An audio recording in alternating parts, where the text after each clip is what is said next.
Hi guys, this is Marvin Angeles. So welcome back dito po sa aking channel. Last video po natin, napag-usapan natin ang kahalagahan ng thumbnail. So kung hindi nyo pa po napanood ang video na yun, please check nyo lang po ang link sa description sa video po na ito. So bibigyan ko po kayo ng preview or recap po tungkol po sa video na iyon. So bakit po importante ang ating video thumbnail or bakit po importante maglagay tayo ng video thumbnail sa ating video na ina-upload sa YouTube. Kasi unang-una po, ito po yung nagsisilbing preview ng ating mga video. Isa po itong deciding factor kung panonoorin po or hindi ang ating video. Tatlo po ay isa ito pong ways or isa itong paraan kung paano po mag-promote ng ating channel to get subscribers and views sa ating mga video. At sa video po na ito ay tuturuan ko po kayo kung paano gumawa ng thumbnail using this application, ang PICSART po. So, bago po yan, maraming salamat po sa aking mga bagong subscribers. Guys, maraming salamat po sa inyo.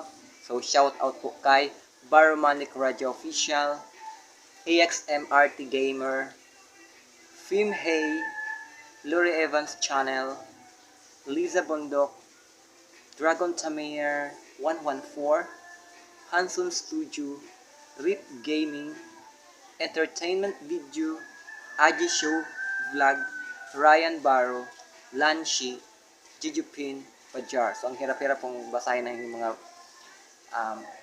channel name. Pero guys, maraming salamat po sa inyong support. And congratulations po sa ating channel dahil naka-reach na po ito ng 700 subscribers. Maraming salamat. Simulan na po natin ating video tutorial on how to make thumbnail.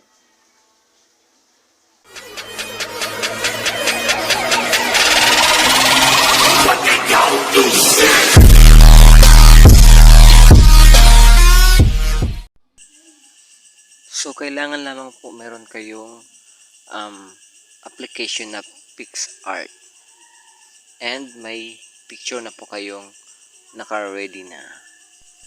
Unang step natin ay pag-remove ng background sa picture. So, open your gallery at pumili lamang po kayo ng picture na gusto mong i-edit as your thumbnail.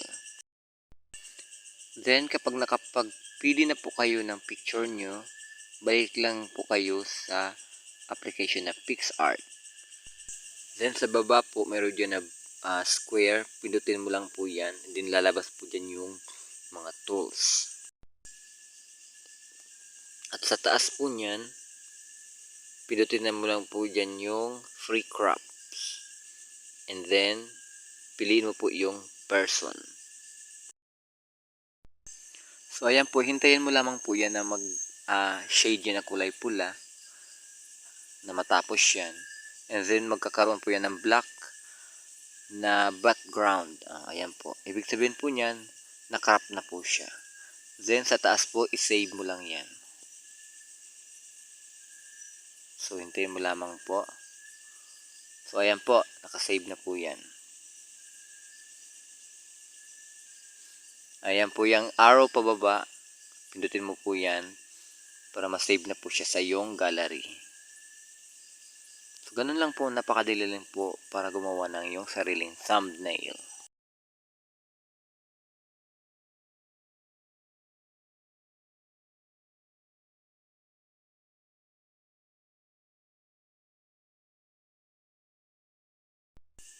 So, after po nating ma-save yung ating picture para sa ating thumbnail, ang next step natin is pipili po tayo ng ating thumbnail background.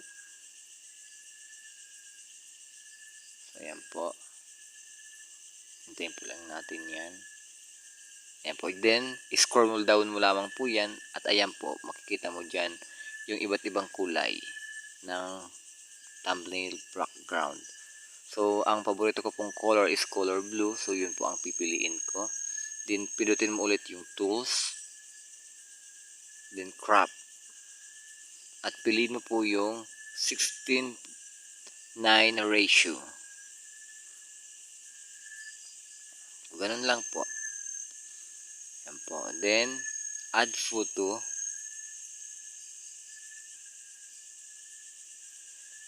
So, yan po. Then, piliin mo po yung tinanggalan mo ng background kanina. So, ayan po. Diyan na po yung ating picture. So, mag-add po tayo ng text sa ating thumbnail.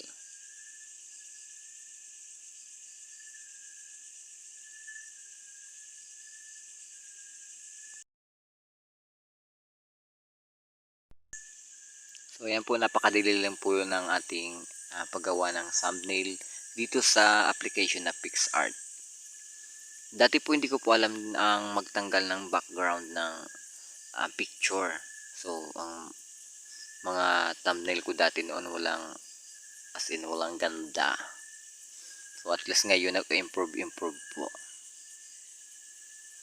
So, ayan po, ayos-ayusin nyo lang po yan para po mabuo po ang ating thumbnail. Ayan po.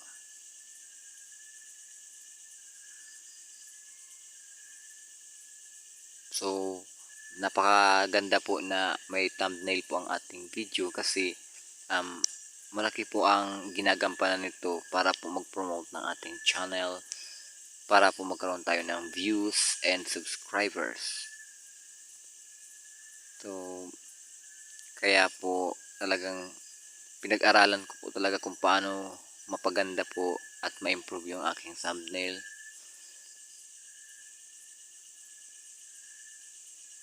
So, ayan po, pili lang po kayo dyan ng ang color ng ating text.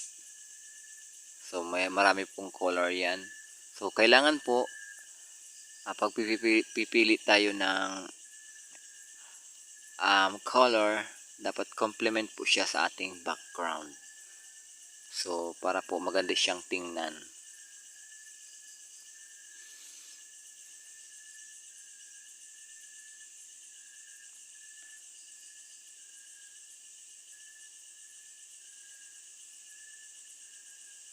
So, ayan po, ayusin lang po yan.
Napakadali lang pong gumawa ng thumbnail using this application po. So, try nyo po yan. Sa next video po natin is tuturuan ko naman po kayo kung paano po mag-upload ng thumbnail. Salamat po sa inyong panonood. Sana po nagustuhan nyo po ang video na to. Please, kung hindi ka pa po nakasubscribe dito po sa aking channel, subscribe na po dyan. Suportahan nyo naman po ako. And pa-share na rin po ng video na to. Ang channel po na ito is nagbibigay po ng mga tips and tutorial po na makakatulong po sa iyong YouTube journey. Maraming salamat po. Again, this is Marvim Angeles. Maraming thank you.